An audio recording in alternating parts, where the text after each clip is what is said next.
Bueno, acá estamos visitando a los muchachos de Malvinas Siempre, unos amigos que siempre colaboran con el programa. Me llevo a la mejor picha malvinera, estamos, bueno, mejor dicho, están cumpliendo unos 10 años y podemos encontrarlos en el barrio de Floresta, en la calle Joaquín B. González 974 y también por las redes sociales, en Instagram como malvinas.siempre y en Facebook como Malvinas Siempre. Así que como siempre te digo, gracias Gracias, Luquita. Mati. Gracias. Saludos a la audiencia. Vengan todos, Malvinas Siempre, la mejor ropa marinera. Bueno, queridos amigos, en el nuevo programa de Malvinas y sus protagonistas, en esta ocasión tengo el placer de entrevistar al suboficial mayor retirado, veterano de guerra de Malvinas, Alejandro Marconi. ¿Cómo estás, Alejandro? Hola Matías. Bien, bien, un placer tener nuevamente un contacto con vos. Y bueno, hablar de Malvinas siempre es un placer para nosotros los veteranos que difundimos mucho el tema. Y bueno, a través tuyo siempre es bueno hacerlo, ¿no? Realmente sí, te agradezco esta nueva oportunidad y siempre es un placer poder hablar un poquito de tu historia y, bueno, y conocer un poquito de tus experiencias. Así que gracias. No, no. No, la experiencia creo que Malvinas es un disparador que a través de estos 41 años eh, comenzó a desarrollarse, ¿no es cierto?, dentro de todos los niveles de los veteranos.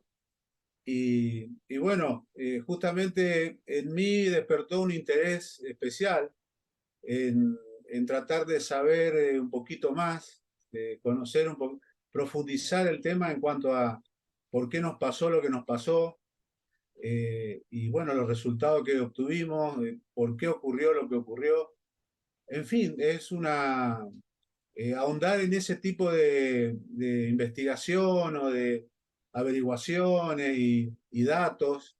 Es un poco aburrido hablar de Malvinas en esa forma porque, bueno, lleva por supuesto a datos concretos, muy específicos, pero hablar en un análisis, digamos, un poquito más general del tema es interesante porque despierta, digamos, en la actualidad despierta mucho de lo que nosotros no vemos y no captamos del mar y de Malvinas y del archipiélago de Malvinas.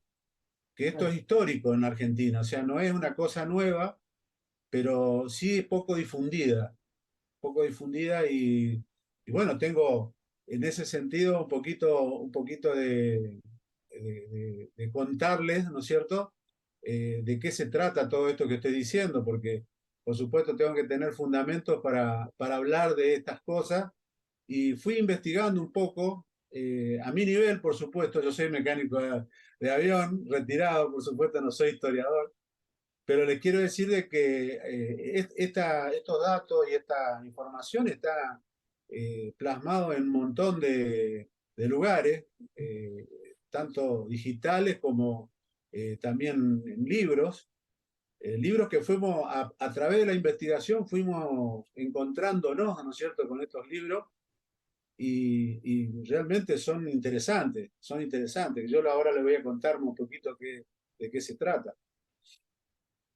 No sé Bien, más o bien. menos si eso es lo que a lo mejor está interesado en saber de Malvinas. A lo mejor de mí, bueno, yo estuve herido en Malvinas en el 82, para que más o menos refrescar un poquito la memoria de lo que me conoce y lo que no, porque hay mucha gente joven bueno, que está en el tema Malvinas y quiere saber un poquito del tema. Y bueno, a través de todos estos episodios que fueron transcurriendo, ¿no es cierto?, en el lapso de todo este tiempo, me fui tratando de investigar de qué se trata, de por qué fuimos a la guerra con Inglaterra, por qué esta controversia con Malvinas y de qué se trata justamente la geopolítica, qué trata la geopolítica en general, ¿no es cierto?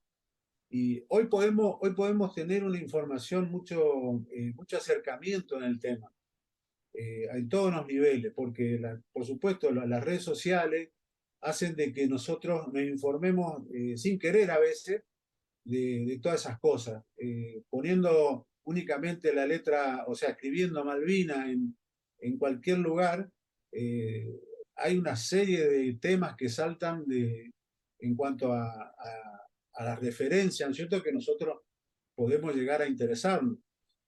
La geopolítica, la pesca, en fin, un montón de recursos naturales que tiene el archipiélago, inclusive la parte cultural, que nosotros poco lo hemos tocado, y en realidad es muy interesante, muy interesante. Tengo dos libros que me fui como encontrando, ¿no es cierto?, con esos datos, y, y bueno, la isla Observatorio, por ejemplo, que tengo acá, es un, el autor es un escritor rosarino, Mm. Juan Pablo Bello, que tuvimos contacto con él hablando de estas cosas. La isla Observatorio es el primer libro, digamos, que él manifiesta, y es la primera puerta a la Antártida, que justamente es un tema que se va a ir actualizando y se va a ir poniendo de moda a partir de que el nuevo Tratado Antártido va a ser, va a tener que ser tocado en una reunión con los países formalizados, ¿no es cierto?, en el tratado. Y bueno, un poquito la raíz cultural de todo esto, la isla Observatorio refleja eso, de dónde venimos, para qué se hizo. Justamente es una ciudad marítima, prácticamente el punto de referencia de la Argentina, y donde nos lleva a otros temas. Por ejemplo, hay otro libro que la isla San Pedro, dice la isla, la mal llamada Georgias del Sur, que a través de este libro nos enteramos que, bueno, primero se llamó San Pedro la isla. Y como los mapas lo hacen los ingleses, bueno, las más llamadas Georgia, o sea, nosotros las conocemos más con Georgia del Sur. Este tema, este tema es netamente cultural porque está apropiado de la época. Nunca a nosotros, a los argentinos, nunca nos llamó la atención. Sin embargo, es interesante saber de lo profundo que es culturalmente todo esto, para saber que de 1800 en adelante nosotros teníamos problemas eh, para mirar al mar, o sea, estábamos muy interesados en la guerra en los ríos. eh, Justamente no se identificaba un problema con Malvinas, ni siquiera teníamos información de Malvinas, pero los ingleses ya estaban. Los ingleses hace mucho tiempo ya estaban. Ellos hacían la cartografía, hacían los mapas. Nosotros le comprábamos los mapas, por eso nosotros sabemos que en las escuelas le enseñan eh, por ejemplo, el pasaje de Drake. Drake fue un pirata, o sea, algunos dicen que no, que fue un señorito enviado por la reina, pero en realidad no hay una información exacta del tema. Bueno, todo ese desarrollo está en estos libros, que son interesantes leerlos para tener una información acabada de qué está en juego, digamos, y de qué estamos hablando. Y por qué no tenemos que ir al 82, donde en una sintonía fina, digamos, del tema, a nosotros nos inculcaron de que, bueno, estuvimos en esta guerra sin sentido, digamos, y no es así. O sea, hay un mal manejo de ese tema por la cuestión de que se perdió la guerra. A partir de que se perdió la guerra, la diferencia, digamos, de opinión ya no existió.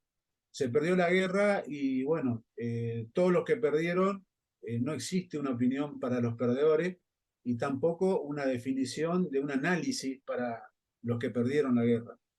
Este proceso es continuo, ¿no es cierto? Y nosotros nos tratamos de sembrar un poquito, un granito de arena todos los días para informar de qué se trata, para tratar de llevar a la gente. Por eso estos libros los regalamos en la escuela, cuando vamos a dar las charlas, y informamos más o menos de qué se trata en Malvinas, de qué se trató la guerra.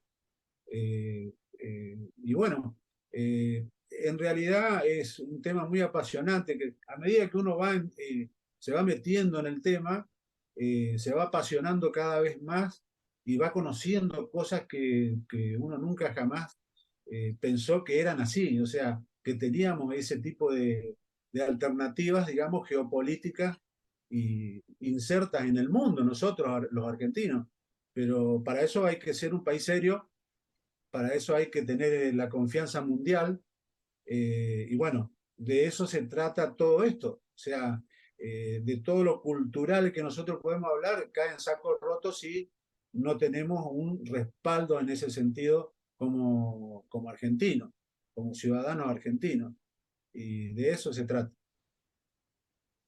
Bien, y la verdad que es un tema interesante también abordarlo, así que vamos a ir a empezar a mechar un poquito de tu historia con todo este tema como tiene interesante.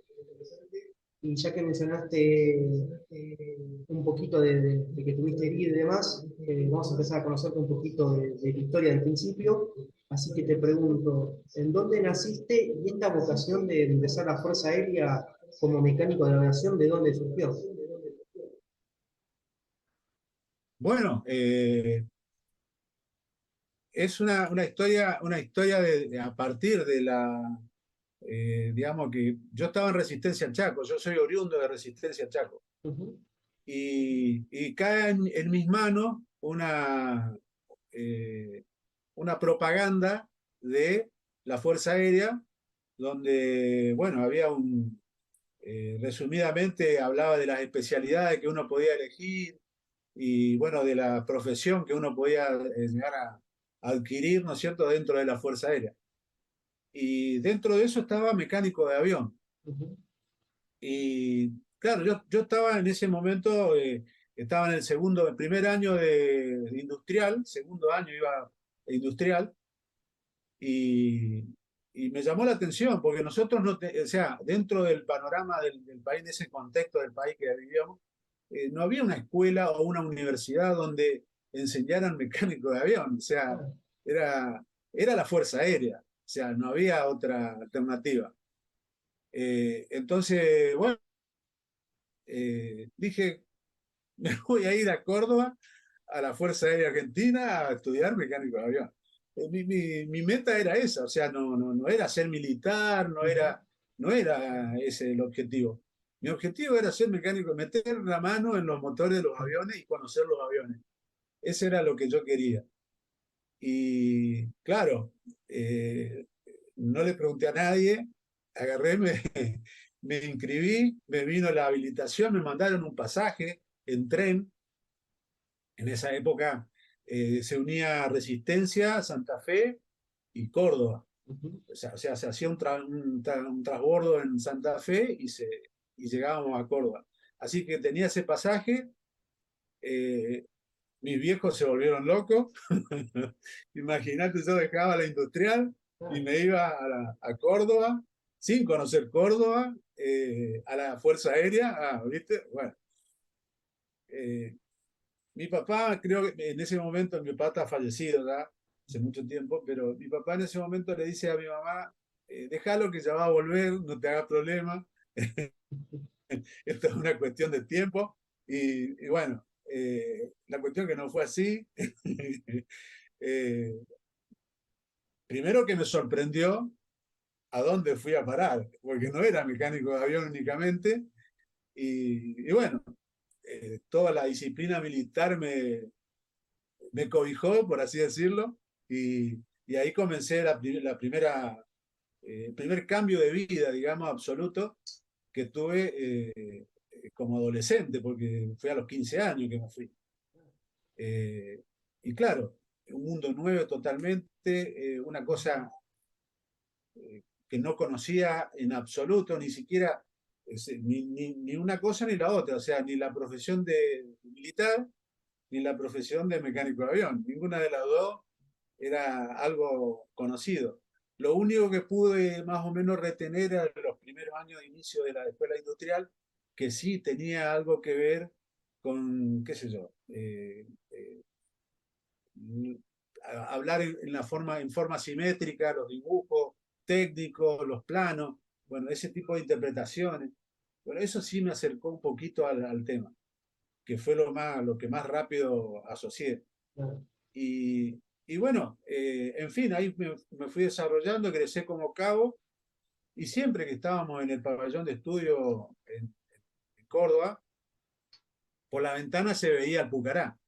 El Pucará en ese momento estaban haciendo los primeros ensayos de vuelo, y bueno, claro, era una cosa eh, majestuosa como se movía en el aire ese avión, siempre fue muy atractivo en ese sentido. Efectuaba maniobras, digamos, de prueba en ese entonces en la fábrica, porque estaba la pista, la ventana del aula daba a la pista de la fábrica militar. O sea, nosotros veíamos todo el vuelo de prueba del avión. Y en ese entonces me acuerdo que hasta conocíamos los nombres del piloto, o sea, quienes estaban en ese momento en la cabina. O sea, era una cosa, porque había un contacto indirecto, pero había un contacto con el tema. Ujú. Y que era el capitán Spica en ese momento. Y bueno, o sea, todo eso me llevó a que, bueno, cuando egresé, en definitiva, me entero que en Reconquista estaban los Pucará, que iba a ser la base de los Pucará, y pedí, había 3 opciones de destino en ese momento para pedir, ¿no es cierto?, de egresado, y yo pedí Reconquista, Reconquista, Reconquista. Los 3 destinos eran Reconquista. Y todos mis compañeros, inclusive algunos, qué sé yo, algunos de Córdoba, alguna gente conocida de Córdoba, me decían, vos estás loco, vos te vayas a los mosquitos, te vayas al calor, pero ¿cómo te vayas a Reconquista? No, no podías Reconquista. Y, y bueno, pero yo era una cosa que ya lo tenía incorporado que iba a ser así, y no había, no sé si iba a ser una decepción o no, pero yo quería estar en el avión.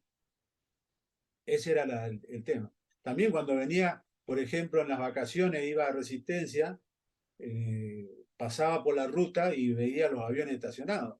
Acá se veía de la ruta el hangar, ¿no es cierto? Los aviones, los Pucará estacionados en la plataforma. Y todo eso era, yo quería estar ahí. O sea, no había otra cosa, no había un convencimiento que me podía sacar de eso. Y bueno, pedí Reconquista, estuve en Reconquista, hice digamos, las primeras funciones de mecánico en Reconquista, de primera línea, me ¿En qué año especialicé. llegaste?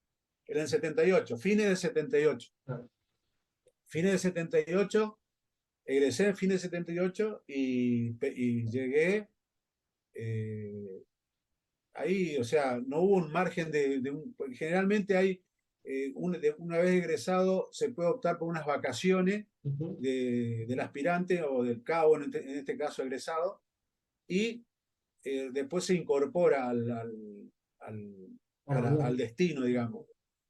En este caso, fuimos directamente al destino. bien. No hubo vacaciones porque en ese momento, vamos a retrotraer un poquito el tema, había un conflicto con Chile. Claro. Se encontraba, digamos, ya había una resolución, inclusive ya el Papa había mediado, o sea, había cada uno volvía a sus estándares, digamos, militares, digamos, cada uno a su base, ya había una solución el tema. Pero nosotros fuimos convocados por eso, directamente no se esperaba, no se sabía qué iba a pasar. En el transcurso se soluciona el tema, entonces, bueno, pero yo tuve en particular la suerte con mis compañeros que fuimos los primeros que llegamos ahí, de recibir los aviones que venían del sur, o sea, de, de Santa Cruz. Y bueno, era el primer contacto que tuve con el Pucará, fue ahí, en la plataforma. Llegó la gente, los tripulantes descendieron del avión y bueno, yo no, por supuesto, ninguno de nosotros nunca tuvo contacto con el avión. Uno de los tripulantes nos dijo, les enseño a colocar los pines y a cargar combustible. Así que la primera misión era para nosotros, era una, no sé, un espejismo eso, es un sueño hecho realidad, una cosa así, poder tocar al avión era una cosa, eh, bueno, ese fue mi primer contacto con el avión. A partir de ahí sucede la carrera, digamos, como mecánico de avión. Fui encargado de primera línea, encargado de motores, fui primeramente, eh, participé en la sección motores, luego fui encargado de motores, estoy resumiendo muy rápidamente la carrera, y bueno, estuve en el escuadrón talleres con el ciclo de mantenimiento de los aviones, y bueno, me retiré como suboficial mayor en el casino de suboficiales. ¿Y a qué se le Como, llama como, mantenimiento de primera sí, línea? el mantenimiento de primera línea es hacer el análisis, digamos, la inspección al avión ¿No? previa al vuelo. O sea, antes de entregar al vuelo el avión hay que hacerle una inspección completa. Ujú, Por supuesto, es una inspección que ya, o sea, no es una inspección pormenorizada, no hay una exigencia sino es visual, o sea, visual y de sistema. O sea, si el avión tiene los sistemas en funcionamiento previo, ¿no es cierto?, en condiciones para vuelo. Bueno, ese es el mecánico de primera línea. La responsabilidad la tiene justamente el mecánico.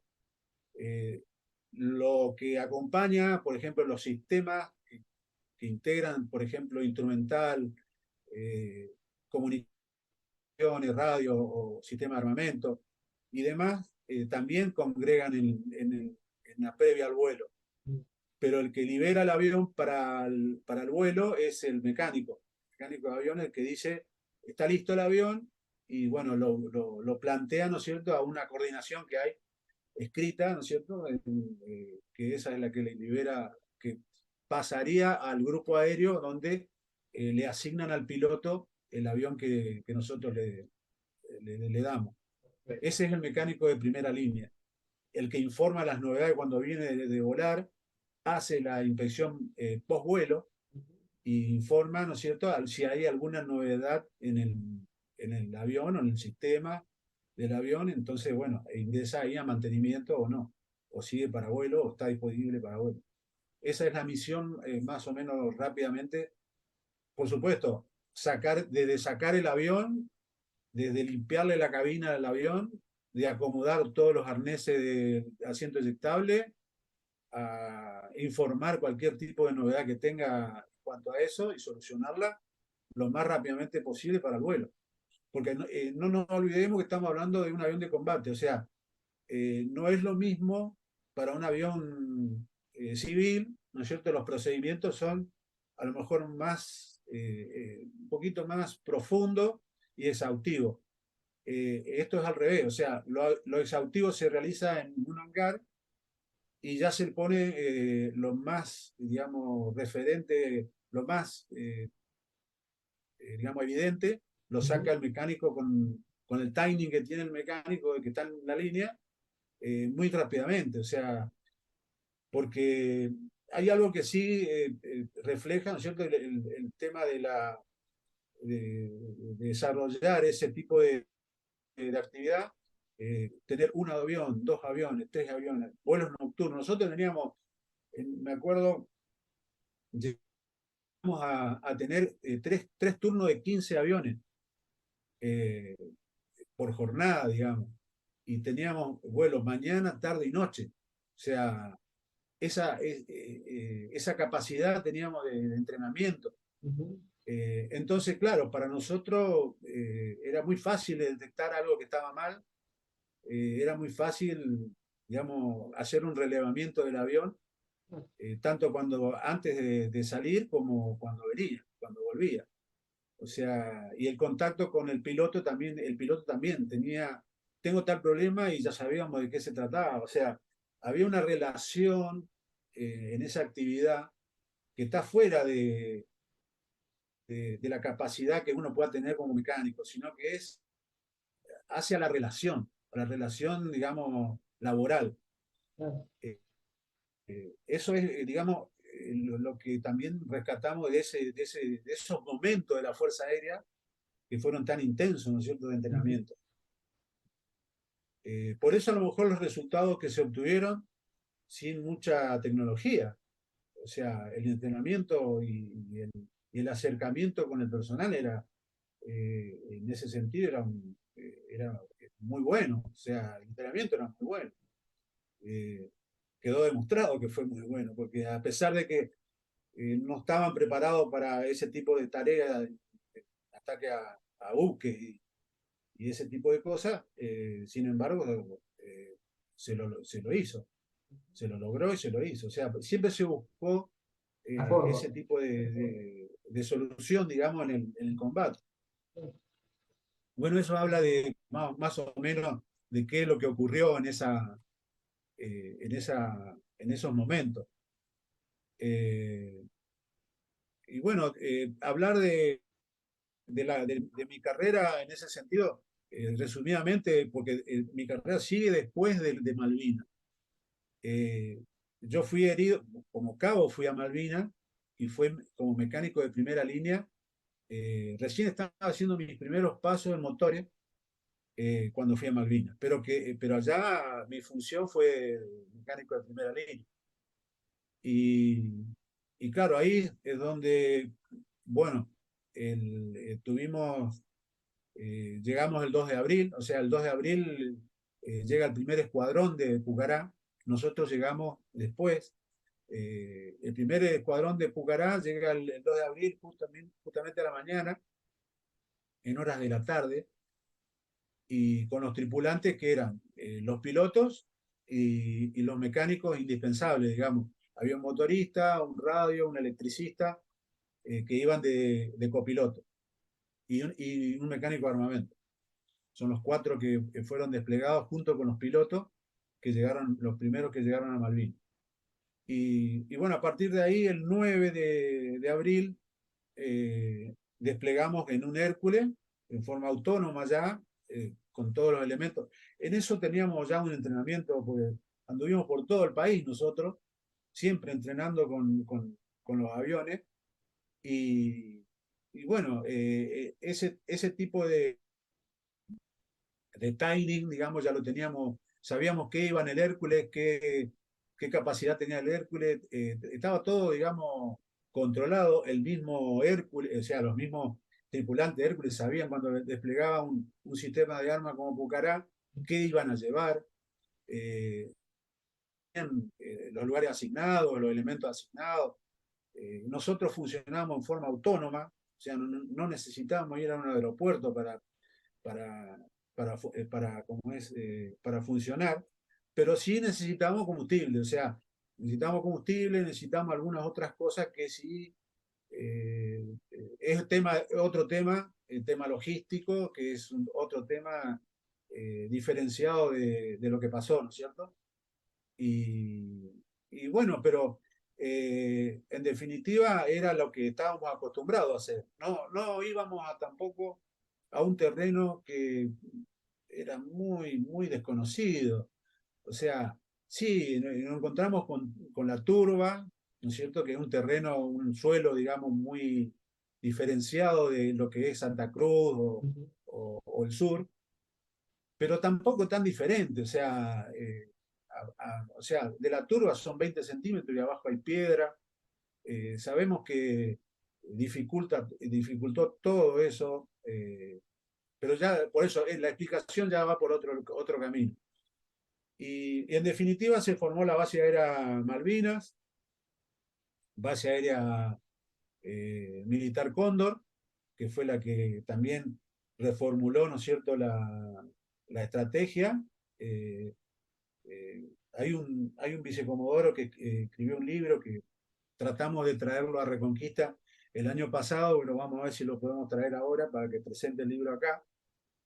Y habla un poco de la parte estratégica y de los lugares asignados mal, digamos, no que estuvieron mal elegidos, pero sí de la cadena de improvisaciones que nos llevó a las dificultades que tuvimos. Y eso habla un poquito de los días corrían atrás. O sea, nosotros en abril prácticamente no pudimos hacer prácticamente nada logísticamente con lo que deberíamos haber hecho, ¿no es cierto? Que, no sé si se entiende lo que digo, pero eso está expresado en el esfuerzo que hubo de manifiesto en todos los niveles, tanto de conducción como digamos, en relación a los que estaban involucrados en cada tema, tanto rescate, suministro de elementos, transporte, lo que sea. Todos hicieron su máximo esfuerzo. Alejandro, y ahí entonces, en Malvinas, ¿vos qué grado tenías? ¿Nos habías dicho? En Malvinas yo fui como el grado de cabo. ¿Y qué edad tenías? Estaba en el último año de cabo, estaba. ¿Y cuántos años tenías? 20 20 años. Bien, 20 bien, años ahí, recién cumplidos. bien. Sí, Una, sí, la mayoría digamos, de mi promoción, más o menos teníamos el mismo grado, por supuesto, y los mismos años. Inclusive algunos especialistas que no eran de nuestra promoción, o sea, no fueron, pero egresaron en julio, por estas razones, digamos, de operatividad y demás, hubo promociones que egresaron en julio, o sea, en el año hubo promociones diferentes que a su vez se asociaron con las especialidades se asociaron a otras promociones. Eso también sucedió. bien. Y bueno, había, había gente que era de la promoción anterior, pero egresaron con nosotros, por ejemplo. Eh, bueno, más o menos, resumidamente, en la parte operativa, digamos, eh, fíjate que nosotros de 78 en adelante estuvimos prácticamente metidos en el hangar, por así decirlo. O sea, nosotros teníamos la parte operativa incorporada. Eh, o sea, a pesar de la edad que teníamos, no nos sorprendía mucho todo eso. Lo que sí digamos, no esperábamos, no teníamos la expectativa que eso se desarrolle en un conflicto. Ah, Teníamos la bien. expectativa que ocurra lo mismo que pasó con el Beagle, Ujú, con Chile, que bueno, llegaran a un entendimiento, ¿no es cierto? Eso era la real expectativa era esa. Pero bueno, después todos sabemos qué ocurrió. claro. Y, Y, y medianamente eso trajo, digamos, otro tipo de interpretación a la vida militar, a la carrera y qué significa, ¿no es cierto? Estar preparado o no, claro. porque en realidad es así. Y ustedes, la parte así de mantenimiento, cuando es escuadrón aeromóvil, ustedes la parte de mantenimiento es una parte fundamental de ese escuadrón, ¿o Sí, no? sí, sí. En realidad, o sea, te conté anteriormente Ujú, de un vicecomodoro que tuvo ahí, que escribió un libro y se refería a este tema de qué desempeño tenía el avión, ¿no es cierto?, dentro eh, de lo que era Malvinas, cómo iba a ser el desempeño de la y, digamos, y ellos hablaban estratégicamente lo que iba a ocurrir, lo que también se llegó a planificar, pero nunca se ejecutó esa planificación con el conflicto de Beagle, que el Pucará iba a saltar de lugar a lugar y nunca lo iban a poder encontrar, digamos, iba a poder operar en diferentes lugares, o sea, despegar de Puerto Argentino, por ejemplo, aterrizar ¿cómo que se llama? En la isla Borbón, que también era un lugar que ocurrió ahí de alternativa. Ujú. Y bueno, o sea, o la base aérea militar Cóndor en Darwin, iba a ir saltando de lugar en lugar, entonces iba a ser muy difícil localizarlo. Esa era la teoría de la planificación, pero nunca se llevó a cabo eso, nunca se ejecutó y nunca tampoco se probó en combate, digamos, el tema, porque cuando se quiso probar eso, el Pucará siempre fue perseguido, mañana, tarde y noche, donde estaba fue bombardeado, fue cañoneado, eh, era así, o sea, previo al desembarco tenían que eliminar los aviones, o sea, esa era o sea, como centro de gravedad, digamos, de lo que estamos hablando en un conflicto, era lógico, o sea, los ingleses tenían que erradicar el avión, o sea, Claro. era lo más letal que tenían en el tema. Y bueno, así, bueno, debido a eso, digamos, uno saca conclusiones de de lo que fue pasando y en ese análisis uno entra a ver, ¿no es cierto?, qué es lo que, o sea, hoy en día, qué es lo que hubiésemos hecho para evitar eh, tal tipo digamos, de error en el lugar, en el terreno. Y hablando justamente vos me preguntabas del mantenimiento, el mantenimiento no teníamos muy poco alcance al mantenimiento.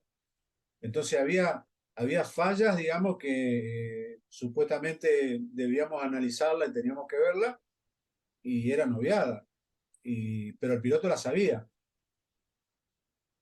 En el transcurso nosotros nos fuimos enterando, ¿no es cierto?, de cómo las condiciones de vuelo del avión eran apropiadas, o sea, mientras funcionaban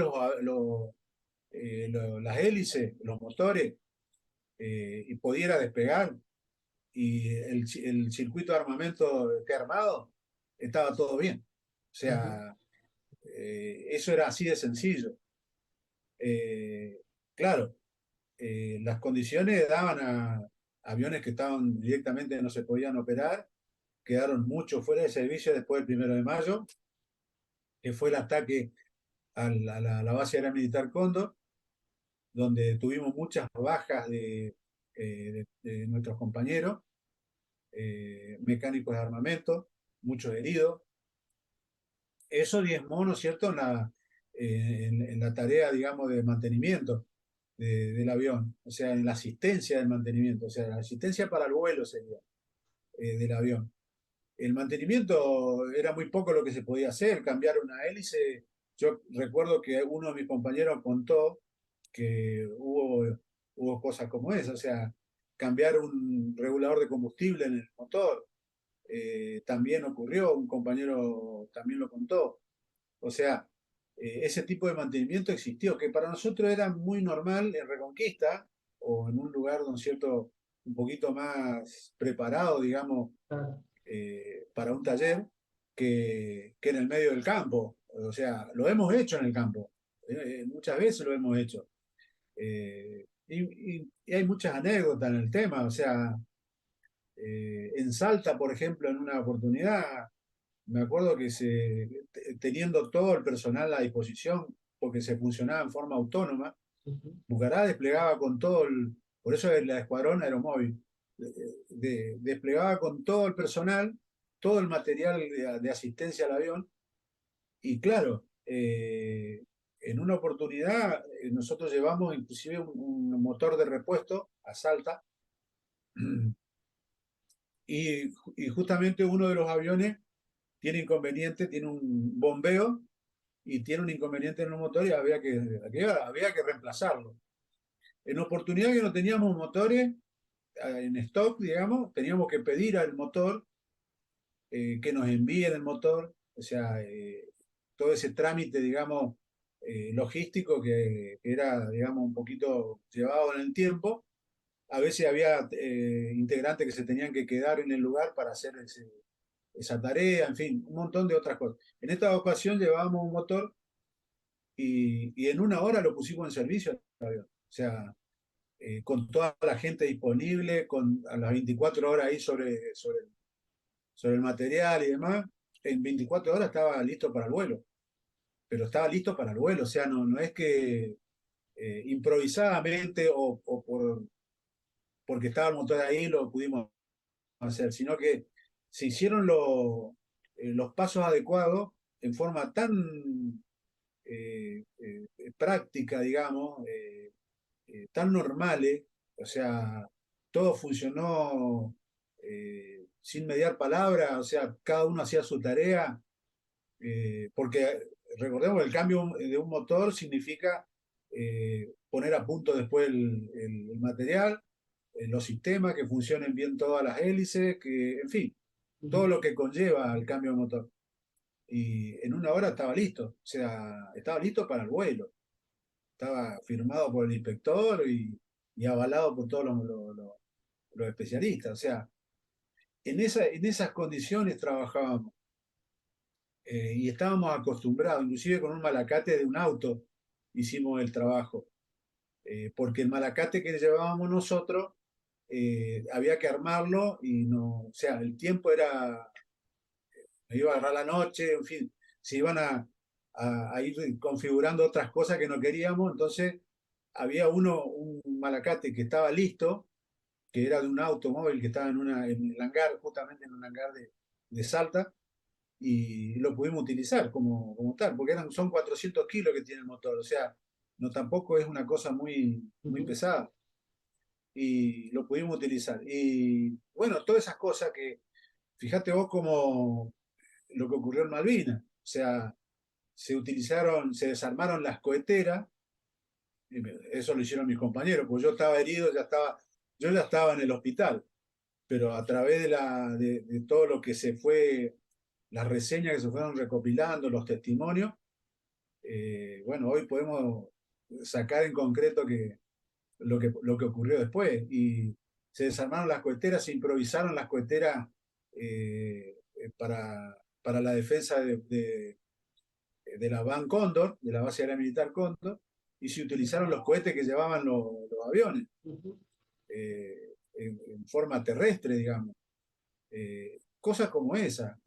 También tenemos el ejemplo que está escrito y está testimoniado también muy bien en varios libros, el uso del Exocet en tierra. Ujú. Eh, Recordemos que ese misil está hecho aire-tierra, o sea, es para lanzarlo desde un avión y se lanzó desde tierra y hizo impacto desde tierra, inclusive al blanco. O sea, eh, ese tipo de cosas, de situaciones y de manifestaciones, nos llevan a lo que ocurre en Medio Oriente, lo que ocurre muchas veces en las bombas reutilizables que usa el terrorismo para reutilizar el armamento o para atentar algunos lugares. Bueno, todo eso es la realidad de la guerra.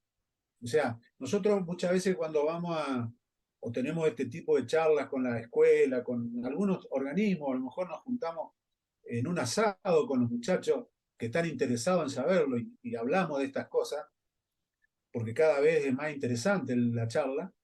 Y, y claro, en el desarrollo vemos que a nadie le gusta la guerra, o sea, que no nunca más la guerra del 82. Esa es la opinión en general, ¿no es cierto?, que puede llegar a tener cualquier ciudadano argentino. Nunca más un episodio como Malvinas.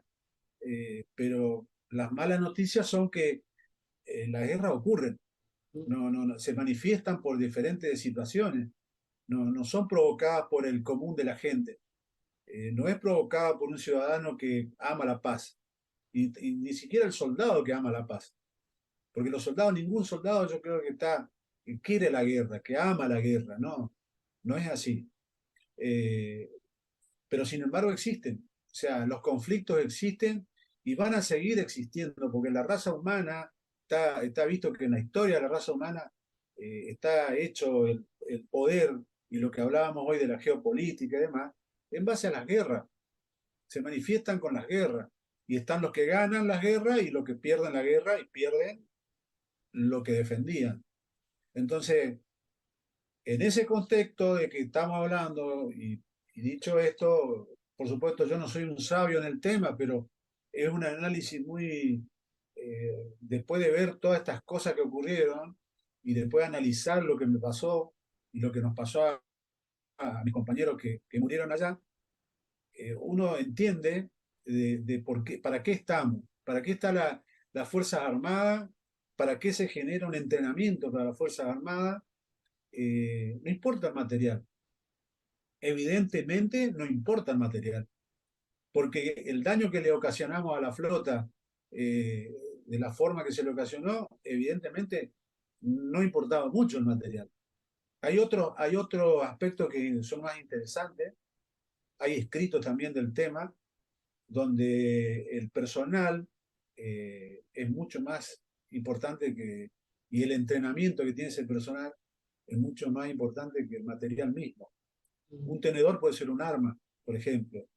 Lo vemos, digamos, en ejemplos muy burdos, a lo mejor para comentarlo técnicamente, porque en realidad a lo mejor este tipo de disertaciones o de charlas va al común de la gente que no tiene ni idea del armamento, ni no tiene idea de lo que es una estrategia o, no sé, hablar de una mesa de arena o de punto de centro de gravedad de la guerra, cosas con términos así muy militares.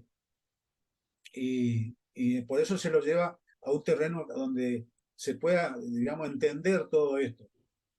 Como Roca, el general Roca, de aquellos de 1800, que miró para la isla Malvina, para el mar, para el archipiélago, y dijo, necesitamos buques, necesitamos explorar, o sea, defender nuestro mar, empezar a explotarlo y colonizar el sur, porque esa es la Argentina, ¿no es cierto? Y tenemos que tener en claras esas cosas. Culturalmente tenemos que arraigarnos en ese aspecto y tenemos que prepararnos para la guerra, o sea, no sé qué guerra, no sé cuál guerra. Alguna misión va a tener la Fuerza Armada seguramente, pero es lo que se avisora en el mundo. Hace muy poco un grupo terrorista estuvo como una semana bajo tierra y emergió en Israel y secuestró gente y mató gente. O sea, esa espontaneidad para hacer daño o para gestionar ciertos aspectos políticos que puedan ocurrir después, no sé, o sea, esas planificaciones que existen, las originan gente que está abocada a eso. Entonces nosotros no podemos estar ajenos a lo que puede llegar a pasar. Nuestro país es muy rico en todo sentido, en recursos naturales, ni hablar, o sea, es muy atractivo todo eso.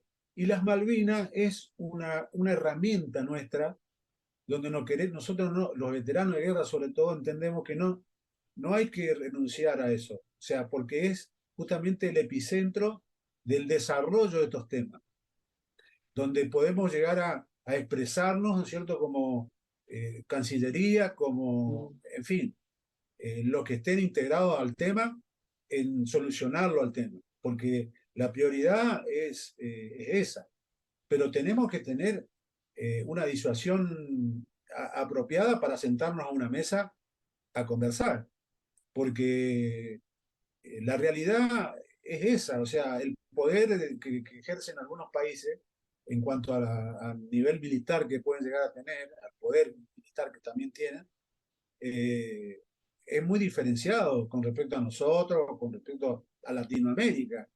Entonces, no podemos estar ajenos a eso. Nadie nos va a escuchar, todos nos van a palmear, son amigos excelentes y van a decir que tenés razón, porque en los diálogos, en las negociaciones, eh, yo no estuve nunca en una negociación, pero me imagino que es como vender un producto. O sea, como a todos nosotros nos pasa, tenemos que tener, digamos, un respaldo para saber, bueno, de qué estamos hablando. yo estuve hablando, por ejemplo, te estaba contando de la isla San Pedro, de este autor, de este libro, y tiene una trayectoria, Juan Pablo Bello. O sea, es un historiador, o sea, hay un montón eh, no quiero pecar de no denunciar todo lo que ha hecho y lo que está haciendo y lo que está trabajando en el tema. Por eso doy referencia y fundamento. Entonces, tenemos que tener un respaldo siempre para sentarnos a conversar de este tipo de soberanía, o sea, de manejo de soberanía, de negociados, de quién va a poner la firma, de quién se va a hacer cargo de, eh, todo ese tipo de cosas que pueden llegar a existir, me imagino, en una negociación. Un veterano de guerra tiene que estar, porque la gente, los políticos y los asesores políticos, sí, conocen la negociación, conocen el trasfondo de la negociación y a lo mejor los intereses del país. Perfecto. Pero el dolor que ocasiona una guerra lo conoce un veterano. Entonces, la opinión de llegar a un límite de conversación no tiene que existir. Siempre hay que conversar. Entonces, ¿quién va a poner ese granito de arena en esa conversación? El que perdió un camarada. Ese hombre va a decir, no, sigan hablando, sigan conversando, porque la guerra es durísima. La guerra no trae ningún fruto para nadie. Y si no, pregúntenlo a los ingleses, si están contentos con todo lo que perdieron. Y con los familiares y con la gente que murió ingleses. Entonces, esto es así, o sea, hay que armar un contexto donde nos entendamos todos y yo creo que gracias a vos, por ejemplo, se puede hablar de estas cosas, podemos llevar a expandir un poquito más el tema y no únicamente en el 82, porque el 82 trae conclusiones, digamos, cada ciudadano tiene una conclusión determinada de Malvinas. Y cuando vos hablas de estas cosas, se da cuenta que no es tan así. O sea, eh, faltan otros datos que evidentemente nosotros tendríamos que estar más que interesados en estas cosas. Y como siempre, por ejemplo, hay una gran carta de presentación que tiene eh, los nuevos límites marítimos que se presentó en las Naciones Unidas, que fueron aprobados. La señora Armas es la que presentó esto. Le llevó 50 años con su equipo de trabajo de fundamentar el pedido a las Naciones Unidas. Toda su vida. O sea, imagínense lo atrasado que estamos nosotros culturalmente para plantear estos temas. O sea, por supuesto, todo esto que yo te estoy diciendo, te estoy contando, estamos hablando, me fui encontrando a medida que fui interiorizándome en el tema y fui encontrando estas cosas, o sea, estos datos. Y digo, pero qué descuidados que somos, qué insignificante tomamos el tema. O sea, un borracho que fue a la guerra, que nos mandó a la guerra y nos mandó al fracaso. Y listo, punto, y corremos la página y seguimos. Y ahora todos estamos mirando el conurbano, los problemas que tenemos económicos, y Malvinas sigue allá. Y el archipiélago está igual que antes, o sea, igual que antes de la guerra. O sea, para que nos demos una idea de lo lejano que lo vemos al mar, a nuestro mar. O sea, y eso es lo que nosotros queremos acercar. Argentina es todo eso. Una vez alguien dijo, hay que poner el mapa al revés para ver cómo es Argentina. Y empieza de la Antártida. O sea, las Malvinas en realidad están en la mitad de la Argentina. O sea, una cosa así. Eh, pero bueno, son, digamos, diferentes puntos de vista. Yo sé que es muy controvertido el tema para algunos, porque perdieron familiares, perdieron, y sí, es muy duro para nosotros los veteranos tener que estar recordando todos los 2 de abril a nuestros caídos, no es bueno eso, no es bueno, no es bueno en la parte sentimental porque vemos la familia de ellos y nosotros nos consternamos con eso y nos lleva a la tristeza, pero sabemos que es así, que no hay otro camino, tenemos que prepararnos, tenemos que estar listos para cualquier cosa, porque esto se desarrolla en cualquier momento y nos van a dar una palmada en la espalda y nos van a decir, bueno, lo siento, pero el sur patagónico a partir del Río Negro para abajo es nuestro. Qué sé yo. Puede ocurrir cualquier cosa. O sea, esto viene culturalmente hace mucho tiempo. Y si alguno conoce un poquito el sur, se da cuenta cómo se plantea, digamos, las cuestiones, digamos,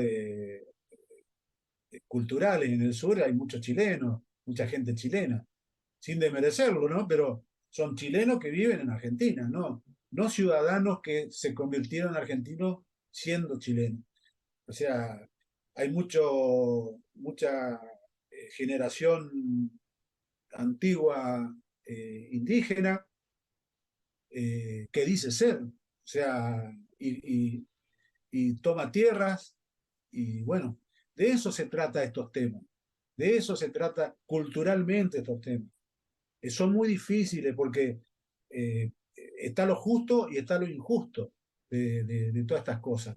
Entonces el análisis que yo pueda hacer, por supuesto, a nadie le va a impactar en nada, pero sí el análisis que yo pueda hacer puede llevar un conocimiento a la gente, decir, bueno, me voy a interiorizar un poquito más de esto, voy a tratar de entender un poquito más de esto y voy a dejar de mirar, como pasó ya en esa época, tanto Buenos Aires. Hay que mirar un poquito más alrededor y hay que mirar el sur, porque también es Argentina y hay cosas que ignoramos totalmente.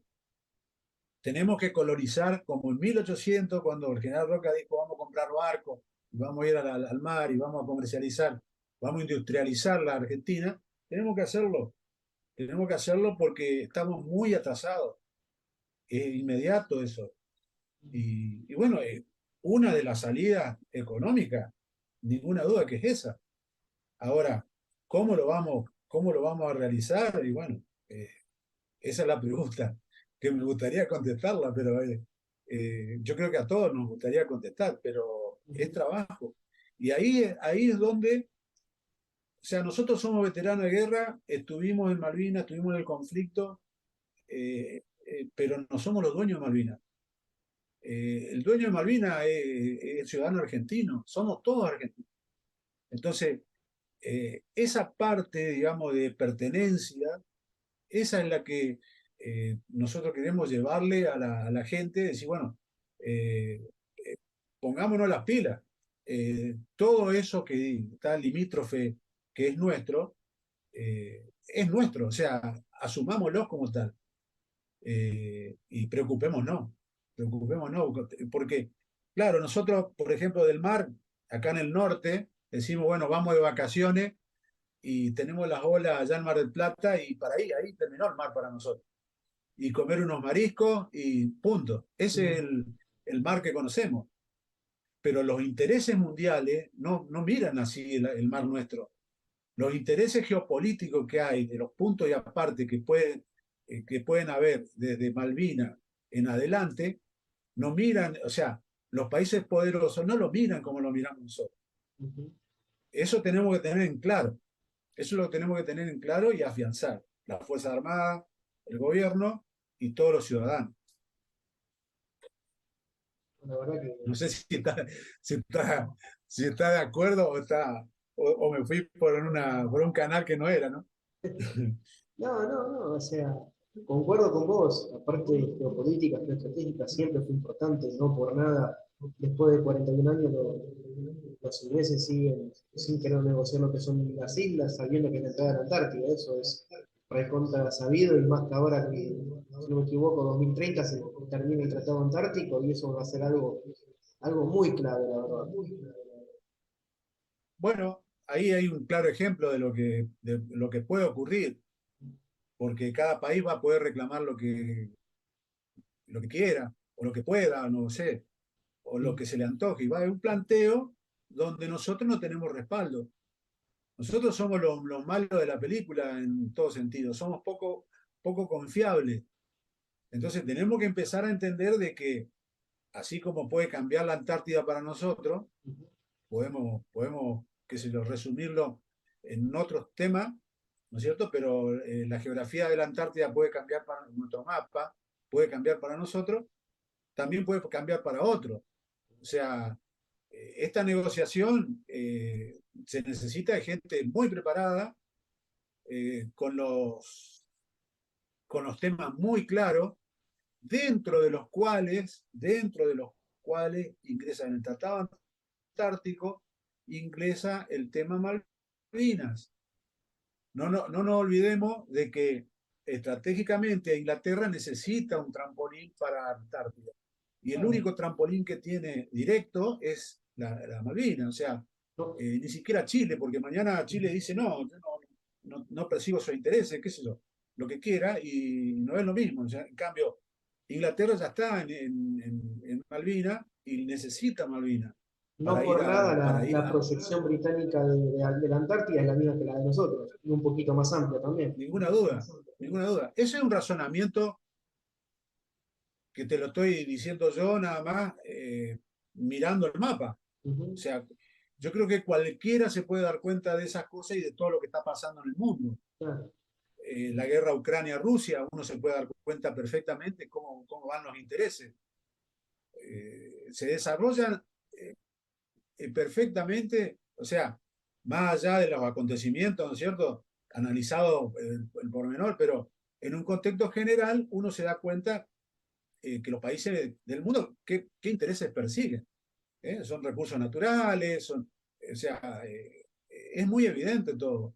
Entonces, bajo esa evidencia, porque a lo mejor antes nos costaba entender, pero ahora no, ahora es Ujú. muy directo, inclusive la guerra de Ucrania está muy analizada día a día, o sea, hay muchas cosas que uno va sacando en concreto, inclusive la tecnología. ¿Qué necesitamos? ¿Necesitamos aviones F-16? O sea, yo no soy especialista en el tema, es más, estratégicamente soy un desastre porque soy mecánico de avión.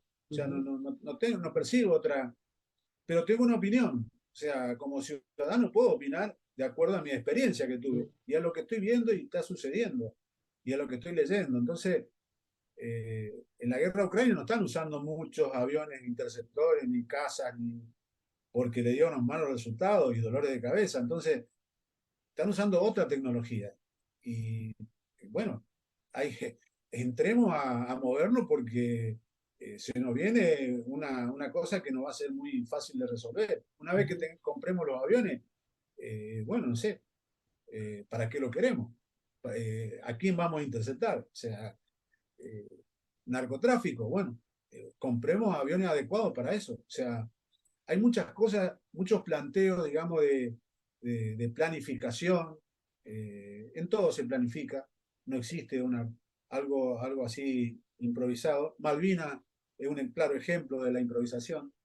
Y todo eso lleva estos 41 años de analizar y ver y escuchar. Y no sé, está todo publicado en YouTube y uno entra ahí y se puede conectar con la Escuela Superior de Guerra Aérea y hay charlas muy interesantes de muchos jefes que estuvieron responsables de Malvinas. Ujú. Eh, un material riquísimo, un material inédito y riquísimo. Y, y a lo mejor en un análisis personal uno lleva las cosas y hace comentarios, ¿no es cierto?, que a lo mejor no es de agrado de alguno, pero es necesario. Es necesario para empezar a cambiar las cosas. O sea, los errores justamente traen aparejados las perfecciones de las cosas. Y hay un libro de John Searle, está en inglés, pero y le hicimos llegar un comentario para que lo traduzca al español. Ujú. Y a lo mejor los ingleses como son tan desconfiados y que eh, no lo vamos a traducir por ahora. Pero bueno, estamos en esa campaña de tratar de que lo traduzca en español. Es muy bueno y es muy duro. Es muy duro. Se trata de... John Seal es digamos, es un integrante de la fuerza inglesa. Fue instructor del avión Tornado en Malvinas. No participó en la guerra, pero sí fue integrante de la fila de la Royal Navy. Y escribió un libro, o sea, sí, se fue un poquito más allá y hizo un máster en el tema, donde él habla, y es muy imparcial, y cuenta también que le costó mucho, pero trabajó el tema para ser imparcial en ambas opiniones, porque se metió en un tema que es muy bueno y es muy difícil en analizar lo que se podía haber hecho estratégicamente de cada lado de la guerra. Y habla justamente de la estrategia argentina, de la estrategia de los ingleses, y bueno, y también digamos, del alcance de las estadísticas, que no están bien desarrolladas para él, y cuenta por qué, fundamenta por qué. Y lo veo bien porque uno al estar en ese terreno de recibir como es la información real, digamos, la bomba y demás, y estar en ese contexto de guerra, se vio que es así, se vio que eso es lo que pasó. ¿Y qué es lo que se podía haber evitado y qué es lo que se podía haber mejorado para atacar esos lugares claves, digamos, así decirlo, en cada extremo? O sea, tanto los argentinos como los ingleses atacar centros de gravedad para concluir la guerra lo más rápidamente posible. Y bueno, pero se da todo el desarrollo en una forma muy, eh, digamos, muy especificada en el libro, y es por eso que es duro, porque él manifiesta, por ejemplo, el entrenamiento que tenían los pilotos, en fin. No quiero ser extenso en esto, pero es interesante. El entrenamiento que tenían los pilotos, de la forma, cuando fueron a buscar los Mirage a Israel, el entrenamiento que tuvieron con los israelíes y el entrenamiento que tuvieron con los americanos, con los A4. O sea, habla un poco del desarrollo del piloto argentino, cómo estaba en ese momento en la guerra, qué tipo de entrenamiento tenían y cómo eran las tácticas de combate que se utilizaban en ese momento. Entonces, habla también del triunfalismo argentino, o sea que hundimos todos los barcos y estamos ganando la guerra, y bueno, y nos olvidamos de que ¿para qué atacamos la fragata si el centro de gravedad nuestro eran el portaaviones, por ejemplo, y los barcos, las lanchas de desembarco, por ejemplo? O sea, es muy duro lo que dice y lo que habla, pero también es cierto. Entonces, y de ahí se pueden sacar cosas muy buenas que tuvimos en el letargo total, porque después dice, bueno, dice muchas cosas. No quiero entrar en detalle porque dice cosas muy duras y cosas que a lo mejor a mucha gente le puede llegar a molestar, como ya le molestó, y bueno, lo siento mucho, pero son cosas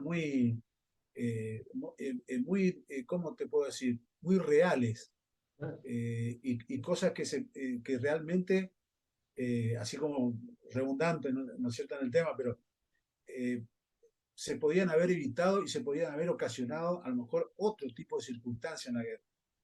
También los ingleses, al leer la parte que le compete, digamos, también habla de la falencia que tuvieron. Te hago una pregunta, Ale, volviendo a lo que fue el 82.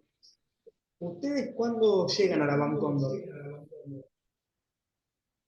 Ahora, Van Cóndor prácticamente, o sea, la Van Cóndor fue constituida y casi inmediatamente, cuando se hacen los estudios del terreno, se hacen más o menos averiguaciones de qué es lo que iba a suceder, se planifica todo muy rápidamente, o sea, que inclusive nosotros no lo sabíamos, eso me fui enterando en el transcurso del tiempo cómo fue eso. Y claro, en la elección del terreno participan algunos pilotos que eran del escuadrón y demás. Y por supuesto, en Borbón, por ejemplo, en la isla Borbón, Ujú. funcionaba Marina, estaba ya establecido Marina en esa parte de la isla. Y claro, se constituye, se funda la base aérea militar Cóndor, fue posterior, por supuesto, a la base aérea militar Malvina, Ujú. que era Puerto Argentino. Y o sea, terminó de constituirse cuando llegaron todos los aviones, cuando estaban establecidos, ¿no es cierto? Fueron todos los aviones desplegados y el personal también con el material. Y eso terminó de ocurrir prácticamente el 30, 30 de abril. una cosa así, el 30 de abril. Se constituyó mucho antes, que Ujú. empezó el servicio meteorológico, se Claro. fueron, digamos, estratégicamente se ubicó artillería, en fin, la defensa de ahí del terreno. eh, Mucho antes se empezó a constituir. Ujú. No sé precisamente la fecha que comenzó, pero sé que fue hasta el día 30 donde ya estaban todos los medios, inclusive rescate había, que ya estaban todos en el aeropuerto, en la base aérea.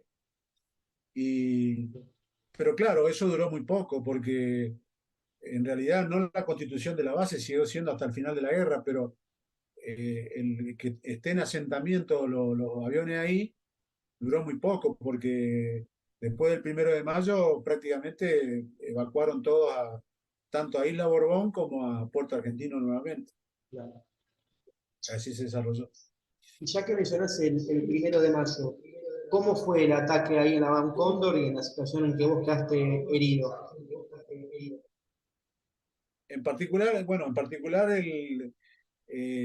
no, yo había llegado el 30 en helicóptero, no, sí, la noche antes, en helicóptero con los últimos material que teníamos ¿cómo es? De Pucará, de Puerto Argentino era las 5 de la tarde aproximadamente.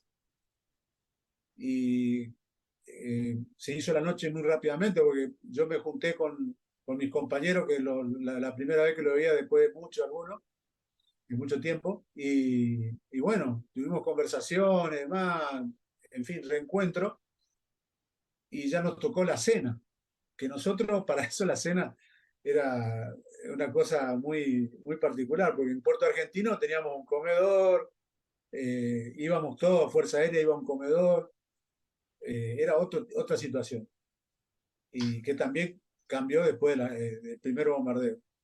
Pero ahí en Darwin fue ahí prácticamente a las orillas de la pista, al costado, a la vera de la pista, y, y cenamos no me acuerdo que era una polenta con un paquete de masita de 3 galletitas. Esa fue la cena, que a mí me sorprendió ya, digamos, bueno, llegamos a un lugar de combate, en Ah, realidad. Y bueno, no sabíamos dónde íbamos a pasar la noche, yo en particular no sabía, bueno, recién se estaban acomodando todo lo que llegamos, y bueno, íbamos a pasar la noche a una escuelita que había ahí muy cerca, quedaba muy pegado prácticamente al lugar, unos 2 kilómetros más o menos estaba la escuelita, de 2 plantas, era una escuela de madera, ujú. y ahí todas las aulas aglomeraban, digamos, diferente personal, o sea, había soldados de ejército, en fin, nosotros nos fuimos a la parte superior, a un aula, estábamos en un aula, creo que era un jardín de infantes por las cosas que tenían, y por supuesto, a un costado de los bancos pusimos y las bolsas de dormir que llevábamos, las pusimos ahí en ese lugar y bueno, dormimos, pasamos la noche ahí. Esa madrugada eh, hay una alerta roja, bueno, eh, Malvina era absolutamente oscura, o sea, no se veía nada, absolutamente nada. Vos abrías los ojos, era lo mismo que tener cerrado porque no se veía absolutamente nada. Y bueno, en ese transcurso había linternas y demás, ese manejo que teníamos, estaban atacando Puerto Argentino, que nosotros no sabíamos que estaban atacando Puerto Argentino, era una alerta roja. Y bueno, todo el mundo, la orden era todo el mundo a la pista a preparar los aviones, todavía no había claridad para nada. Y bueno, ahí prácticamente cerca de las 7 8 de la mañana que estuvimos, ya habíamos preparado los aviones, habíamos puesto en marcha, o sea, me incluyo porque era, bueno, los pilotos en realidad ponen en marcha, pero los aviones estaban en marcha y se aborda el despegue, ¿no es cierto? Porque bueno, porque no iban a salir todos juntos los aviones. Entonces salen los primeros que estaban ubicados en la cabecera de pista, sería la parte norte del lugar, de Darwin, y, y uno de los aviones, que era el primer, era Capitán Gruner, se rompe la rueda de nariz, el eje de una de las trabas de biela, la rueda de nariz. O sea, el avión comúnmente cuando despega, cuando mete tren, o sea, ingresa tren de aterrizaje, Sí. las ruedas, las ruedas van para adelante, ¿cierto? Todas las ruedas van para adelante y se traban hidráulicamente. Bueno, en estas circunstancias, en la carrera de despegue del avión, se rompe la rueda de nariz, se rompe una de las trabas biela y la rueda se va para atrás. O sea, toda la pata se va para atrás. El avión se precipita, ¿no es cierto? Va de nariz, arrastra, digamos, todo ese trayecto que no fue mucho tampoco, pero fue importante, porque está, bueno, hundida la nariz en la turba, y también los cohetes que llevaba el avión también se depositaron todos en el terreno, ¿no es cierto? Obstruyó totalmente la pista en la carrera de despegue, o sea, no había posibilidad de que los otros aviones despeguen. Entonces, abortan la puesta en marcha, eh, para explicarlo, apagan los motores, ¿viste? Descienden algunos pilotos ahí abajo del avión, nomás al pie del avión, con los mecánicos. Habrá transcurrido 20, 30 minutos, una cosa así, donde se saca el avión que, ¿cierto? Que estaba bloqueando la carrera de pista para que puedan despegar los otros aviones. Es rápido, rapidísimo, porque ya te digo, en ese timing que había también ya no había necesidad ni siquiera de orden en el lugar. O sea, todo el mundo sabía lo que tenía que hacer. El armero salió corriendo, desactivó la batería, sacaron los cohetes. Enseguida el que era como es, de transporte remolcó el avión hacia atrás, lo tiró hacia un costado. El piloto también fue asistido, o sea, todo fue muy rápido, o sea, a pesar de todo el tiempo transcurrido, porque en realidad era mucho tiempo el que demoraba. Teníamos que evacuar el lugar.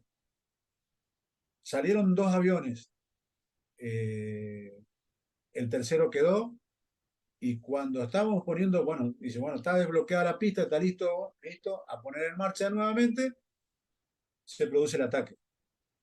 Se produce el ataque, son tres Sea Harrier que entran por la cabecera justamente del aeródromo, de la base, y bien por el eje de pista, después vamos a ver por qué, pero bien por el eje de pista, cañonean, o sea, cañonean con munición de 30, dicen algunos, porque se veía los fogonazos, algunos vieron el fogonazo de los aviones, de los cañones, y tiran bomba, no estoy seguro de cuántas libras, pero tiran una bomba también en el terreno que explota, y tiran beluga, o sea, una bomba beluga también, bomba de racimo sería. Es una bomba, un contenedor que lleva muchas granaditas adentro, se abre ese contenedor y se expanden Sí. esas granadas. Algunas explotan por impacto, otras se quedan sembradas en el terreno y otras explotan en el aire.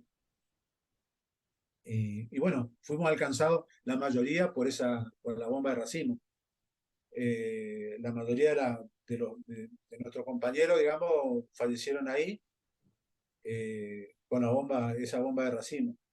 Y aparentemente, eso es lo que no está claro, si fue una bomba, la misma bomba beluga que cae ahí, o hay otra bomba de uno de los numerales de los ingleses que pega en el avión de Ukik.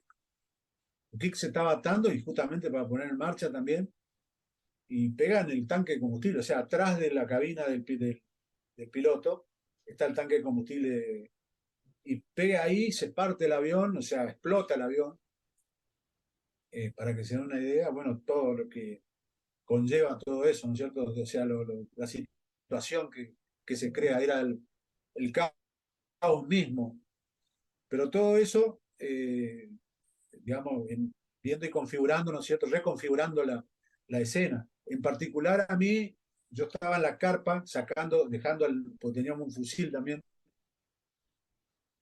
dejando el fusil en la carpa, dejando la pistola en la carpa, tenía una pistola eh, personal, digamos, que cada uno la llevaba o no, para largar el avión, justamente para poder largar el avión.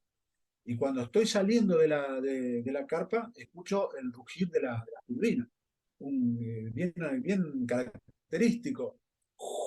Esa cosa que se ve venir, se escucha que se ve venir. Que nosotros más o menos en nuestro ámbito enseguida lo configuramos. Pero, por supuesto, esa es una advertencia que nosotros no estaba previsto, digamos, nadie nos avisó que iba a haber nada. Lo que yo atiné, fíjate vos lo que es eso por un lado, yo digo, la preparación que tuvimos en un momento determinado, en la escuela, los oficiales instructores, porque todo eso va después en el análisis. Porque yo lo que quiero es tirarme el cuerpo a tierra. Tirarme el cuerpo a tierra. Y no sabía que estaban por tirar la beluga, que estaban por tirar bomba.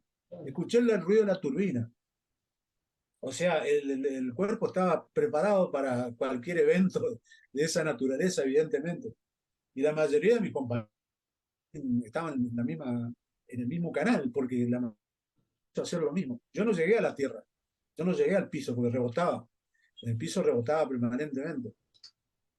Y claro, cuando paró eso en Mareda y demás, yo exhalo una bocanada de aire blanco así, evidentemente, y sentí impacto como, yo dije ametralladora, lo primero que pensé que era impacto como que te estaban pellizcando, una cosa así era, y tal cual, te estaban pellizcando en la campera, yo tenía una campera de mantenimiento, y sentí en el cuerpo, o sea, nunca se me hubiese imaginado que tenía fractura de tibia, peroné, esquirla por toda la parte inferior, digamos, de la rodilla para abajo era. Eh, claro, y también un poco en la cara, tuve un sesgo en la cara, en el cuerpo, en la espalda, me salió por la espalda la esquirla. Tuve muchísima suerte.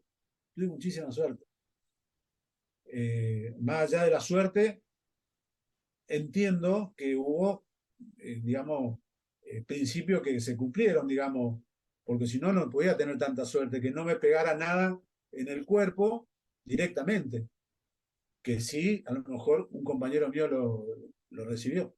Por eso te digo que todo ese caos y todo ese entorno que se vive en ese momento es único. Te lo cuento ahora, después de 41 años, un proceso que hubo, y te lo puedo contar de esta manera.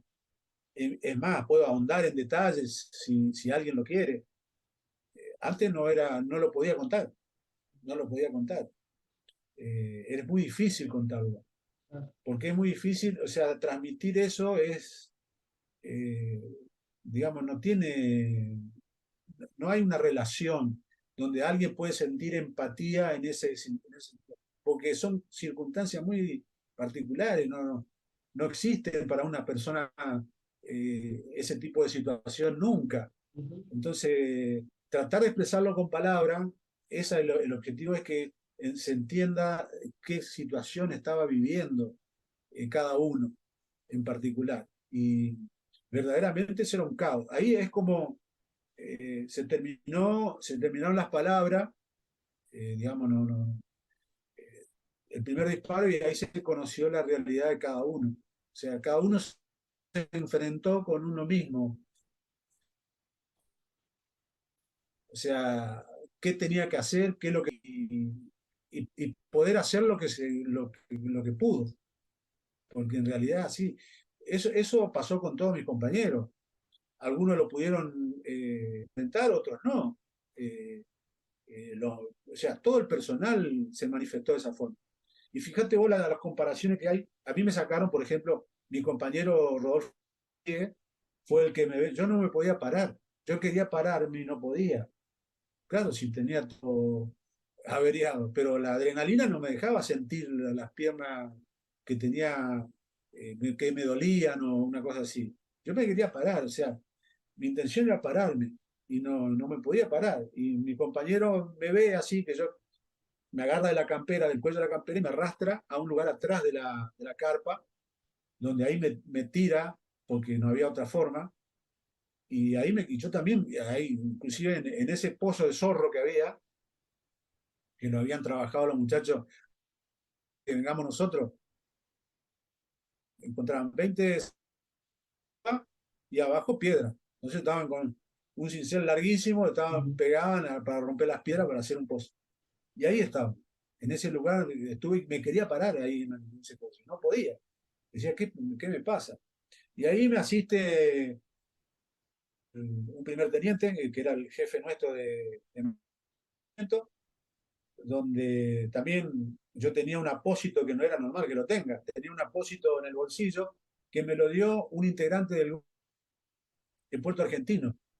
En un trueque que hicimos, bueno, yo le daba y él me daba algo a cambio. Y me dio un paquete ¿cómo se llama? De gasa Ujú. preparada ya para una gasa de combate. Dije yo, bueno, ¿para qué quiero esto? Pero lo tenía en el bolsillo, increíble, fue una cosa. Por eso te digo, hay cosas que son, viste, designio o no sé, eh, cosas que se van manifestando en ese momento. Y uno se pone a pensar después, ¿para qué? ¿No? Porque cómo fueron las cosas. Le doy ese paquete como era mi jefe, y él agarra el paquete y me lo pone. Yo tenía un orificio grande en el borceguí, que empecé a sentir mojado el borceguí, y realmente era sangre. Me saca el borceguí y me pone ese apósito, me lo ata, pues ya tenía para atar el blindaje y todo. Y esa fue la primera asistencia que tuve. Y después el panorama alrededor era, viste, o sea, el caos total, porque realmente era una cosa, o sea, enumerar, yo me acuerdo perfectamente, o sea, yo me acuerdo perfectamente de lo que vi. En realidad lo que uno mira hacia adelante es lo que va reflejando. Mi compañero, a lo mejor que estaba al lado mío, ve otras cosas. Estábamos en el mismo lugar y vemos cosas diferentes. Eso es lo que también llegamos a conclusión después de algunas reuniones que tuvimos con los veteranos y demás, y fuimos sacando conclusiones. Que también sirven, o sea, sirven en el combate, para mucha gente le puede llegar a servir.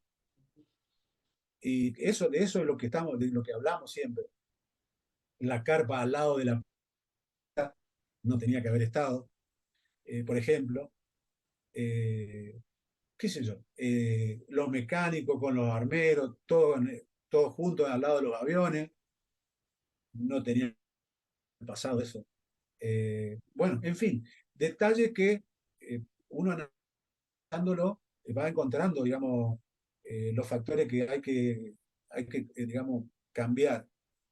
Y bueno, en ese aspecto me costó mucho, o sea, un proceso, me costó muchísimo llegar a estas conclusiones y análisis, porque en realidad el sometimiento que uno tiene después de eso es muy grande, o sea, una culpabilidad de haber perdido para lo que uno estaba preparado. supuestamente preparados. O sea, llevar ese canal de, de frustración, digamos, una mochila muy grande para el veterano de guerra. Es más, yo en el hospital con mis compañeros heridos también, y nadie nos prepara para estar heridos. O sea, nos preparan para estar con los compañeros en el combate o arreglando un avión. O sea, no estamos para estar heridos. ¿Cómo se está herido, digamos? Eh, Estás entregado, o sea, sos un paquete más, no sos útil en la guerra. Entonces, o sea, no sé si se explica lo que quiero manifestar. Es muy difícil la situación en ese contexto. Y mis compañeros que quedaron en el combate, que siguieron hasta los 45 días de guerra, que siguieron operando con los aviones, tuvieron que sobrellevar los heridos que tuvieron que evacuar, porque ellos se despidieron de nosotros y siguieron en el terreno. Los muertos que tuvieron que juntar sus cuerpos, que llevar a un lugar adecuado sus cuerpos, convivir con eso, y encima el combate. O sea, eh, yo quiero llevar, o sea, algo constructivo a todo a todo esto que estoy contando, porque realmente es muy intenso, muy fuerte. Pero tiene que ser así para que se entienda al veterano de guerra, al que está en situación de combate, al que no le queda otra opción, el enemigo o la vida. Y ahí es donde entra, yo creo, la formación de que en la Fuerza Aérea. Sin desmerecer a nadie, porque yo estoy hablando de lo personal. No puedo opinar del ejército, no puedo opinar de la marina porque no lo sé. Entonces, no es una cuestión de que ególatra que yo estoy opinando de la Fuerza Aérea únicamente, sino que justamente de lo que conozco y lo que vi en el terreno y lo que vi en los pilotos que se subieron. Hay que retrotraer un poquito. Miguel Ángel Jiménez se sube a una cabina con baja visibilidad para el despegue de Pucará y salieron con Címbaro, los dos pilotos salieron a atacar eh, la tropa y uno se queda lamentablemente en el camino. Pero hay que subirse a la cabina en ese escenario donde estaba lloviznando, no se veía mucho a qué se iba a atacar y demás, donde las indicaciones eran por referencias y demás. O sea, un montón la situación era esa. Entonces, esos valores hay que rescatar. Eso ¿para qué lado? Ahora dice, bueno, a morir, hasta morir, o a morir por la bandera. Bueno, ahí está el ejemplo. Ese es el ejemplo. O sea, necesitamos Fuerzas Armadas capacitadas, no elementos, capacitadas para ese enfrentamiento que vamos a tener. No sé con quién. O a lo mejor para sentarnos a negociar. Pero que sepan lo que están negociando, que atrás del tipo que está negociando hay gente preparada para morir, si es necesario. Entonces, de eso se trata. Es durísimo lo que digo, pero es así. No hay, en el contexto humano y político y geopolítico, el mundo se maneja de esa forma. Nosotros lo vemos que se desarrolla así. No hay otro factor. Pero bueno, hay mucho para seguir hablando, Matías, y no sé, a lo mejor aburro por ahí. A mí me apasiona Malvinas, No, entonces claro, como a todos. hablar de lo mío es muy poco lo que puedo opinar. Yo siempre opino de mis compañeros que eh, los admiro, en realidad. Es una hermandad, claro. Así es. Y me gustaría preguntarte otra pregunta, una de las últimas preguntas. ¿Cómo fuiste evacuado vos? Fuiste evacuado. Yo fui evacuado el 12 de mayo aproximadamente, en un Hércules. Eh, viene, Viene un Hércules, aterriza en Puerto Argentino, era en hora de la tarde, era. Y baja la rampa con motores en marcha y ya nos llevan. O sea, de ahí del hospital que estábamos como en Puerto Argentino, nos suben a mí me subieron a una Unimog y nos llevaron hasta la pista. Y nos dejaron ahí en la pista, en la plataforma sería, atrás del avión. Vino gente del auxiliar de carga y demás del avión y los soldados que estaban ahí y los suboficiales que estaban ahí con las camillas, nos subieron al avión y el avión así como nos subieron, listo, pegó la vuelta y nos vinimos rasantes. Llegamos a Comodoro Rivadavia, no sé qué ahora habrá sido. Ahí estaba desplegado el hospital reubicable de Fuerza Aérea y bueno, ahí fueron las primeras atenciones, realmente las primeras atenciones médicas las tuvimos ahí. ¿En el No, hospital no de me hicieron Puerto radiografía, Argentino nada. no te atendieron? Eh, yo era un herido, digamos, dentro de la gravedad que tenía, leve. Entonces a mí me dejaron en una habitación, me dieron aspirina, la realidad fue esa, porque me dieron aspirina y, y antes de seguir, por decir, bueno, ¿cómo? La tensión era tan así, bueno, hay que escuchar la conferencia que da el jefe de sanidad, justamente está en YouTube, donde explica todos los problemas que tuvieron en cuanto a eso. Y ahí se entiende todo, por qué estábamos así, de qué forma nos pudieron atender. Y todo el mundo hizo lo que pudo, todo el mundo hizo lo que pudo en ese sentido. Eh, Hay que entender de dónde se origina todo, que es la improvisación y la determinación, que la origina una sola persona. Pero eso es otra, para entender eso, para por qué me dan una aspirina a mí, hay que desarrollar todo eso. Claro. Y eso hoy lo puedo explicar. Eh, Entonces, porque si no va a decir, bueno, ¿cómo le da una aspirina? El jefe que estaba desplegado allá es el responsable de todo eso. Y no, no es así. O sea, sí, era responsable, pero hay que ver en qué contexto fue el tema de que únicamente me dieran la aspirina.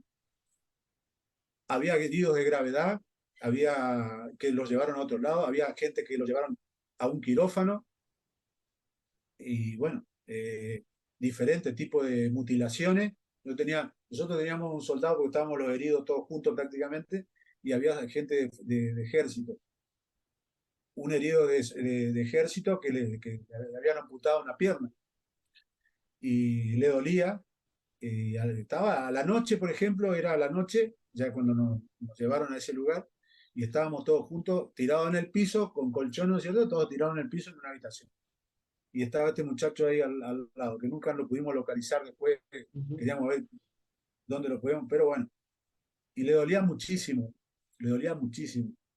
Y uno de los compañeros nuestros, especialista en radiodifusión de teleteatro, se puso a imitar viejos programas radiales de teleteatro radiales, ¿no es cierto?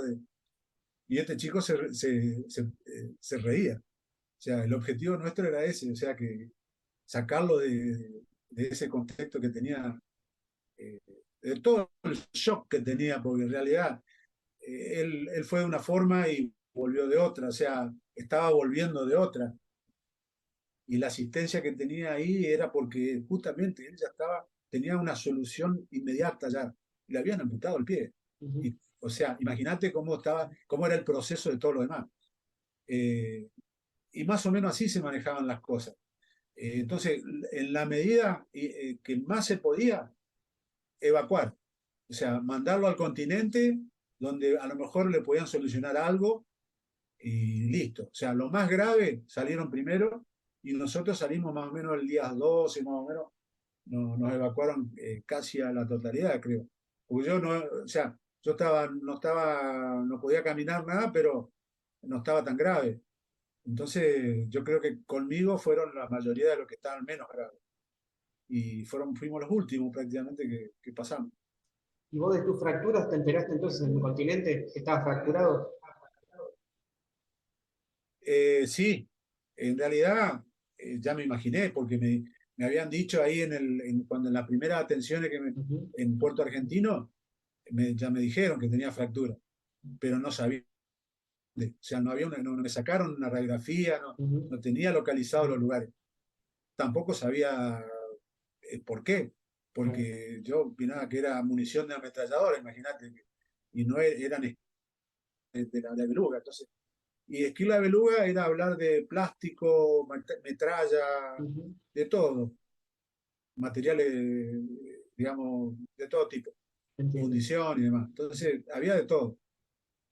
Y me quedé con eso, pero cuando llego a Puerto Argentino, Comodoro. a Comodoro Rivadavia, ahí, bueno, me dicen más o menos dónde tenían los problemas. Y me acuerdo que uno de los médicos se sienta en el borde de la cama y me toca el tobillo, que ese tobillo que yo tenía, que me lo vendó mi jefe, ¿te Ujú, acuerdas que tenía un hueco así? Me toca así y me dice, bueno, dice, acá te tengo que sacar algo. Agarra una pinza de depilar, así, una cosa grande así, y me agarra una esquirla y me la saca. Una esquila grandísima me la saca. La tenía incrustada en ese lugar. Y bueno, así, me fue revisando las heridas, fue sacando algunas que podía, así sin anestesia, nada, porque no me dolía. O sea, es más, tenía una calidad el tipo que infernal, el médico ese, cirujano era, porque me acuerdo que me hablaba y me decía cosas, digamos, ujú, y claro, me sacaba de ese el ámbito que escenario. estaba ocurriendo. Ujú, Claro, y bueno, de ahí, no sé en qué momento, si pasó un día o dos, pero no fue mucho, y me trasladan a el hospital de Fuerza Aérea en- en Buenos Aires. ujú, Y ahí sí me hacen un estudio integral, digamos, y bueno, me detectan otra fisura, tenía tibia, peroné, en fin, un montón de otros lugares donde no estaban localizados. Pero claro, ahí comenzó, si veía una radiografía mía era todo un camino de hormigas así de sí, lo esquirla que sentí. tenía dentro de la pierna. Y bueno, algunas se pudieron sacar, otras operables o no, las que estaban en superficie, las otras quedaron. Las otras quedaron, las tengo todavía. Ujú, Se forma una callosidad alrededor de la, sí, de la esquirla y, y bueno, quedan ahí. O sea, eso es un recuerdo para alguna radiografía más.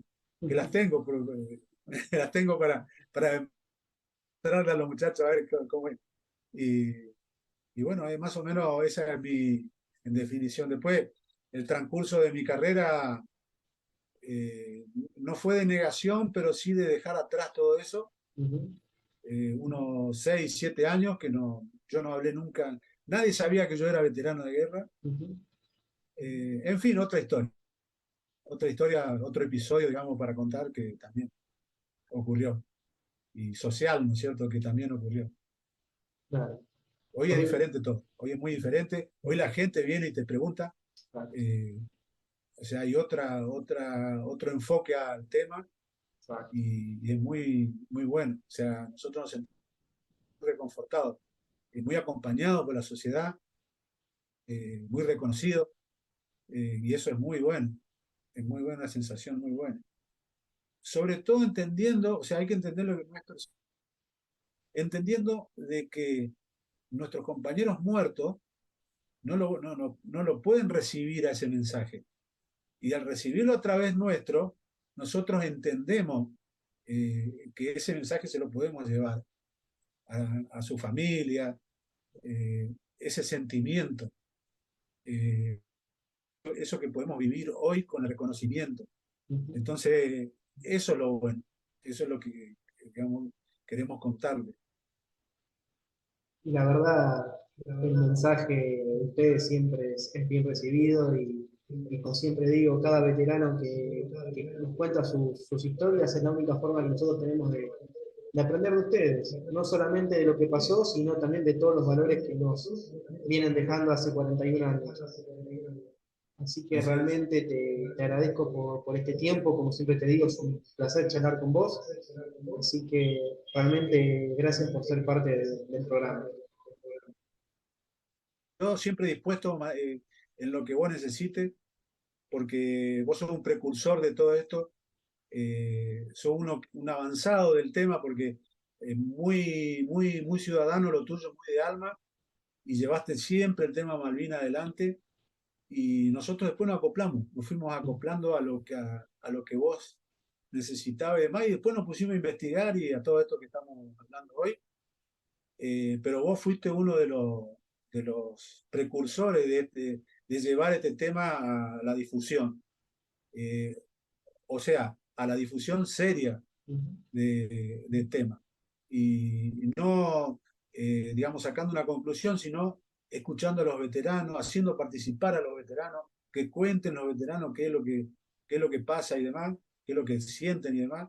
Eso fuiste vos, o sea, yo es un agradecimiento recíproco en todo caso, y sé que estuviste con todos los muchachos prácticamente acá de Reconquista, así que te llevo el saludo de todos los muchachos de Reconquista, y un aprecio muy grande. Y siempre dispuesto, Matías, siempre dispuesto para el tema de Malvinas, siempre dispuesto para lo que necesites. Te agradezco mucho tus palabras, Ale. La verdad, con devoluciones así te dan más ganas todavía de seguir por este camino. Ninguna duda. Una pasión para todos. Te mando un fuerte abrazo y quedamos en contacto como siempre. Gracias, igualmente, ¿sí? Cómo no, cuando guste. Un abrazo, Ale, gracias.